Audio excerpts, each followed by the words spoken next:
How many games will the Detroit Lions win in 2024? What's going on, Lions fans? It's Mitch here, back with another NFL record prediction video. The Lions have a big, fat target on their backs.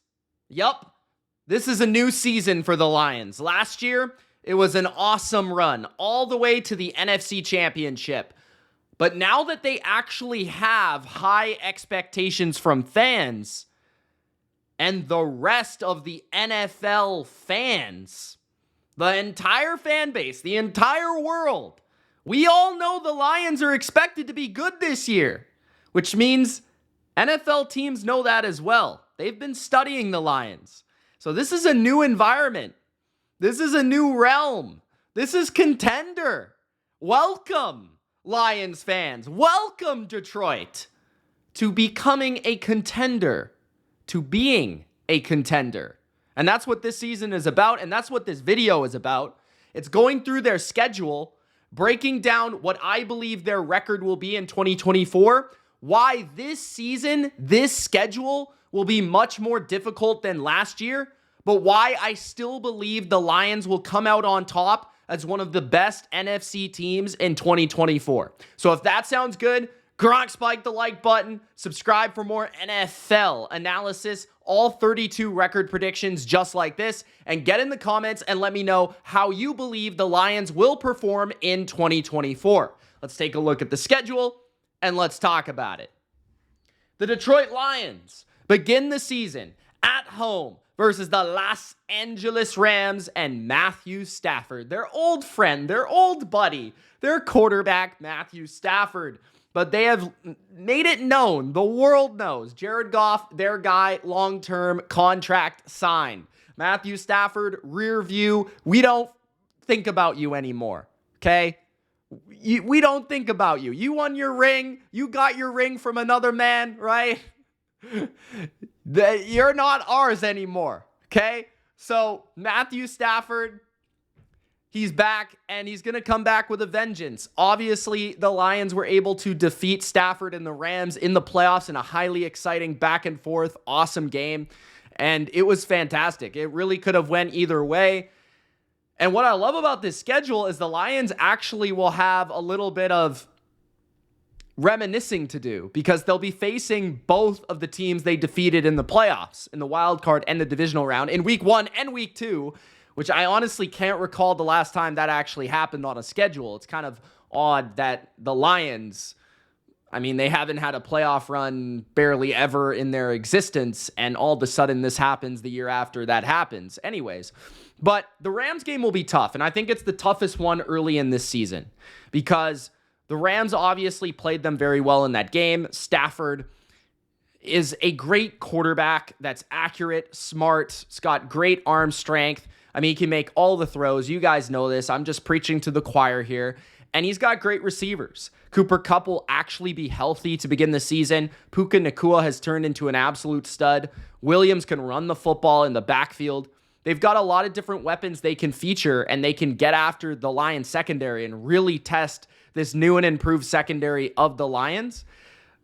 The Lions, on the flip side, won't have to deal with Aaron Donald in this game. He's no longer there, but the Rams have improved their secondary this offseason with signings like Cameron Curl, Tre'Davious White, Darius Williams, and others. So the Rams might have a more well-rounded defense, but they might not have that absolute Hall of Fame stud that they once did at the front of their defense, in the middle of their defense. So this is an interesting game. I think it will be high scoring. It likely will be probably a high 20s, low 30s type of game. And I could see it coming down to the last possession, very much like the playoff game. I just think Detroit being at home in a big environment on Sunday Night Football, probably Eminem doing the whole NBC thing once again, getting the crowd pumped. Like, the vibes will be very high for Detroit. There's high expectations to the season. The Rams, I feel, are a good team, but I don't feel they are more talented than Detroit. Detroit is at home. Detroit has improved their defense. I think their run defense is going to be one that's going to be hard to penetrate if you're the Rams, which is going to make Matthew Stafford a drop-back passer in this game, is going to make him kind of one-dimensional, not have a run game to lean on. It's going to be difficult for Stafford to beat this Lions offense kind of just through the air with very limited running game, in my opinion. And then, on the other side, I kind of see the Lions being able to mix things up. Screens to St. Brown, short passes to him as well. Sam Laporta over the middle against maybe a weaker linebacking core. And then you've got maybe Jamison Williams showing up big. I know that there's been definitely reports that the Lions want him to break out this year. Their running backs are there. I mean, this should be a really entertaining game, but I do expect the Lions to win. The Rams could upset them, but I'm going to go with the Lions here. Week 2, I think equally could be a lot of fun. I don't expect the Bucs to give the Lions the game that the Rams will. The Rams, obviously, with Sean McVay studying all offseason. Sean McVay trying to go over what went wrong for his team in that wild card matchup, trying to get the edges from that game and trying to kind of get his comeuppance, so to speak. But with the Bucs, I kind of feel like the team is largely the same. I just think the Lions have more to deal with what the Bucs gave them issues with, which was really Mike Evans and the passing game. Baker had a pretty good game in that divisional round, if I'm not mistaken. And the defense of Tampa, strong against the run always, but they do really struggle with short passing, screens, and even sometimes vertical passing if you can catch them. But this is not the same secondary that it's been in Tampa Bay because Carlton Davis is now in Detroit. And I think that is really the key difference maker here for me in terms of turning the tide of making this game a more decisive victory than the one that they had even in the playoffs. I think Detroit takes care of business in this one. I just don't think Tampa has the secondary. I don't think Tampa has the pure pass rush to really dismantle and disrupt Jared Goff. And I feel like offensively, their offensive coordinator gone from last year. There will be an adjustment period, and I just don't think Detroit is going to get torched the way they did in that playoff game. Week number 3, the Detroit Lions at the Arizona Cardinals. This could be a tricky game going to Arizona after 2 big games, right? Playoff rematches, teams that are going to try to take the Lions' heads off. They are a target, right? Like I said, right on their back. And they're going to be looking for headshots, the Rams and the Bucs. But the Cardinals are sneaky because they've got a very talented offense led by Kyler Murray, a pretty underrated offensive line. They are at home, which will be the first away game for the Lions, which will be an adjustment. But I do think the Lions are substantially better, especially when you compare their offense to the Cardinals' defense. There's a significant edge there in terms of offensive line of the Lions versus defensive line of the Cardinals, controlling the ball possession, controlling the clock, being able to run the ball, opening things up through the passing game. The Cardinals don't have great corners either. I could see this game being a bit of a back and forth type shootout if Kyler is really in his bag for this one, because he has his moments where he's awesome. But I could also see a Lions pretty decisive win, but I wouldn't be shocked if this was a slip-up, sleeper loss. In week number 4, the Detroit Lions host the Seahawks on Monday Night Football. Seattle last year, with the Pete Carroll-led Seahawks, went into Detroit, beat the Lions. That was just on a Sunday, but it was a really good game. I believe it went to overtime early last year. I'm expecting the Lions to win this game. It's Monday Night Football. Again, like Sunday night at home against the Rams. Great energy, great vibe. I really think the Lions fans opened the eyes of the NFL in terms of what they could bring to the table in terms of crowd noise, in terms of environment. And I think that's why the Lions have really gotten some more primetime games this year and more spotlight games because of how the fan base turned out in some of those playoff games and those big games last year. But Seattle is a pretty talented team with really good receivers. That will be a challenge once again for the new secondary of the Lions. But I do think the Lions can get a pass rush against Seattle, a pretty underwhelming offensive line on the road. They're going to have issues blocking Aiden Hutchinson and his boys. And then on the other side, Seattle has a pretty good defense led by now a mastermind in Mike McDonald, who's their new head coach. And I could see him giving Jared Goff a lot of problems with what he does in terms of the different looks, the different simulated pressures, the coverage, safety rotation things and just the playmakers that Seattle does have in the secondary as well as up front in the interior of the defensive line. I could see Detroit struggling a little bit with some of those things, but I think ultimately Detroit's defensive line is the reason they win this game. In key moments, I think they'll get to Geno Smith. Then they've got a bye week, a perfect opportunity to be 4-0, and then walk into Dallas, be prepared, and beat Dallas after a really frustrating loss. I would call it that last year. Detroit definitely could have won that game last year. I felt Dallas was the better team for a majority of that season, so I wasn't necessarily shocked that Dallas beat the Lions, but it was pretty controversial near the end of what ended up happening with the refs and the calls and all that stuff. But I will say that I think the Lions are decisively the better team this year than Dallas. I think they're more well-rounded. I think they're more balanced. I think they have less holes. I think Dallas certainly has some problems with their offensive line. I think the depth of their receiving talent is a little questionable. I think their run game will certainly be questionable this year. I think their defense at linebacker and interior defensive line makes them susceptible to the run, which is obviously a strength of the Lions. So I think the Lions actually suit up and match up pretty well against Dallas. The only real issue will be trying to defend Dak and the passing game. I could see them struggling a little bit with that, especially in Dallas, but I do think Detroit will ultimately pull it out. I think Detroit's first loss will actually come to a divisional foe, the Vikings in Minnesota. I think Minnesota is not a great team in terms of their quarterback position is obviously very flawed. Whether it be Sam Darnold or J.J. McCarthy, there's a big flaw there. There's a big hesitancy for me. But what I do love about the Vikings, they obviously have a ton of skill talent, very hard to cover them. They've got a great running back in Aaron Jones, a very good offensive line, and at home, they're very feisty and very dangerous. And defensively, Brian Flores has the type of scheme that traditionally gives Jared Goff a lot of problems. Blitz happy, pressure happy, getting to Jared Goff, trying to force some mistakes, and that could happen one or two times throughout the course of a game. But I really believe that the Vikings, being familiar with the Lions and having as good of a coaching staff as they have, will give the Lions one of their losses this year. So I'm going to go with Minnesota because of the coaching that they do have. In Week 8, Tennessee at Detroit, I'm going to go with the Lions. I think Tennessee, if this game was maybe in Tennessee, you could see a tighter game. But ultimately, I think in Detroit, Will Levis just will not have enough to go head-to-head with the Lions offense, and it's really as simple as that. I think Tennessee's defense has a strong secondary, but I think they're missing key pieces in multiple areas. Their front seven, their linebacker position, their safeties, and then offensively, like what is Will Levis? How good is the offensive line? There are so many questions about Tennessee. They do have potential, but Detroit is just too kind of safe for me to pass up in that type of matchup. I think that the Lions will lose back-to-back weeks to the Packers and the Texans on the road. Two elite teams, in my opinion. I think the Lions and the Packers will be going head-to-head all year for this division, and I think they'll likely split their games. So I have Detroit winning at home on, I believe, is that just a Thursday or Thanksgiving? Either way, it's a Thursday game.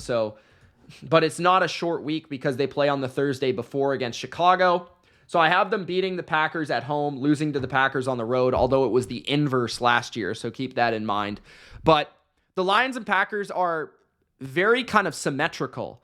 They have quarterbacks that I think are pretty talented and highly regarded, but also like kind of propped up by the scheme around them. They have some pretty underrated weapons around, the quarterback, and then they're built through their line of scrimmage play, especially with the offensive line, the run game, and the scheme of the offensive coordinator being run-centric, play-action-centric. Matt LaFleur, Ben Johnson. Defensively, they both have a lot of upside this year, but also a lot of question marks. Detroit has some new pieces, while Green Bay has a new defensive coordinator. They're very symmetrical. I see them in very similar ways in terms of ball possession offenses that can be explosive when they set up their run game, and defenses that have some talent that could actually do some damage and be explosive on that side of the ball. I think Green Bay has maybe more high-end talent, while Detroit has more depth on their defense. But yeah, they're kind of pretty similar organizations and teams right now. I think they'll swap victories throughout the course of the season. The Texans, I think, are one of the best teams in football this year. C.J. Stroud is a stud. The offensive line, I think, is pretty good and definitely moving on up. The receiving core is arguably the most talented in football, which will give Detroit a lot of problems, especially on the road, right? If you cover Diggs, you've got Nico Collins. If you cover Nico Collins, you got Tank Dell. Then you've got Dalton Schultz. You've got Joe Mixon in the backfield. Their defensive line is really talented. That could give, obviously, a stalemate to Detroit's awesome offensive line. And they've got some pretty talented coaches. DeMeco Ryans is awesome. The offensive coordinator is young, promising, probably a future head coach. So the Texans are awesome. I really love that team. I think they will beat the Lions, but I think it should be pretty close. Week 11, Jacksonville at Detroit. I'm going to go with Detroit here to bounce back against a good team in Jacksonville. I think Jacksonville is a borderline playoff team, but I don't see them losing 3 games in a row and 3 out of 6 or 3 out of 5. So, 4 out of 5, I guess it would be. But yeah, anyways, I think the difference here, I don't really, Jacksonville's defense, they're pretty good, but I don't count on them to really slow down the Lions consistently enough. And then I worry about Jacksonville's offensive line play against Detroit, and I don't see Jacksonville being able to run the ball on Detroit. Jacksonville's run game has been very weak, and that could be susceptible. I think the number 1 overall pick, Jared Goff, will beat the number 1 overall pick, Trevor Lawrence. Week 12, you've got the Colts, which could be a sneaky loss. I did give the Colts the win in their preview, and I'm going to stick with it. I think the thing that I love about the Colts when they match up with the Lions is I think they're one of the few teams in football that have as good of line of scrimmage play as the Lions. Their D-line is arguably stronger than the Lions' D-line, and the offensive line of the Colts is, almost as good as the Lions. So that is just a very good stalemate at the line of scrimmage. I think Shane Steichen's brilliant. I think Ben Johnson is brilliant. Both teams kind of have weaker defensive coordinators, in my personal opinion, and can be argued to which one is better. So Anthony Richardson in his dome in Indy, although Detroit won't be out of place playing in a dome, Richardson's one of those young quarterbacks that could have some really awesome games where he dominates running the ball, throwing the ball. He has that type of potential. So if everything comes together, the Colts could certainly be a team that pulls off an upset against Detroit because they match up really well with them. Chicago at Detroit. I'm going to go with Detroit to win that game. And then we've got the Bills at the Lions. This is a game where I could see the Bills winning because of Josh Allen. But I think the Lions are better, and the Lions are at home. So I'm going to give them that tough win, right? After I give them the upset losses to the Vikings and the Colts, I've got to try to balance this out with wins against Green Bay, Buffalo, right? Dallas, Tampa, the Rams. So I've got to be able to balance out maybe a loss or two that are maybe a little flukier with some wins that are tougher, right? And the Bills will certainly be one of those. I could see Allen putting up some fireworks, but I think Detroit equally could possess the ball, run the ball, keep it away from Allen, and then set up Jared Goff's passing game through the air. I think that St. Brown and Laporta could have big days here. But I will say that the Bills, their run defense in terms of the size of their front seven has always been an issue for me, and teams that can really run the ball, nasty power football, can get after the Bills and win against the Bills no matter what Josh Allen ends up doing. And that's how it feels like to me with the Bills and the Lions. The Lions should be able to run the ball on the Bills. Week 16 in Chicago. I'm going to go with the Bears here. Caleb Williams, a very promising roster with talented receivers. But the Chicago weather is more important to me in terms of how they may be able to fare against Detroit. Chicago's played the Lions really well the last couple of years, and Jared Goff has always struggled outdoors, so that could be one of those games that Jared Goff just simply doesn't have his best performance. In Week 17, you've got the Lions at the Niners, and in Week 18, the Lions host the Vikings. We're going to say the Lions beat the Vikings in order to make themselves 11-5, and this will be the swing game for me. Do the Lions go 12-5 or 11-6? That's ultimately what I see for the Lions, 12-5 or 11-6. I think that they feel like a 12-5 team to me, so if you wanted to go with the Lions to upset the Niners in San Francisco on Monday night, it would make some sense. The Lions played the Niners extremely well in the NFC Championship, and many would argue they should have won that game, although I would also argue that the Niners played pretty poorly in their own right and still won the game, so there's also that argument. But I am going to go with the Niners here, so I'm going to have the Lions 11-6. I think the main difference for me between last year and this year is just that this is a harder schedule. They play the Texans on the road, the Packers twice, who's a legit team now. We didn't really think that last year. Chicago's a better team this year. Minnesota is still feisty. The Texans on the road, the Colts on the road. That division is stronger this year. They play the Bills, they play the Cowboys, the Seahawks, the Bucks, the Rams, all teams that could make the playoffs. Jacksonville, another team that can make the playoffs. They really do not play any of the worst teams in the league on their entire schedule. The Cardinals and the Titans are the closest to that, but even they are like a step above the worst teams in football. The Niners, I will say the reason they will win, Monday night at home, recognition that this could be for the number 1 seed in the conference, and I just think that's too big of a spot for the Niners to lose unless they're injured at home. If this game were in Detroit, I might swing towards Detroit. But the Niners, I think they've got a plethora of weapons to attack you through the air. They can run the football, and I think their defense will be better coordinated, which will match up better against Ben Johnson in this game than it did the NFC Championship. So I've got the Lions at 11-6. Hopefully you guys understand why. I wanted to kind of give them a 13-4, 12-5 type of record, but this is just ultimately what the schedule dictated to me. You guys let me know in the comment section below what you think Detroit will become this year and what their record will be. I do have them winning their division and being a top 3 seed in the NFC. Thank you guys for watching. It's Mitch. We'll see you in the next video. Peace.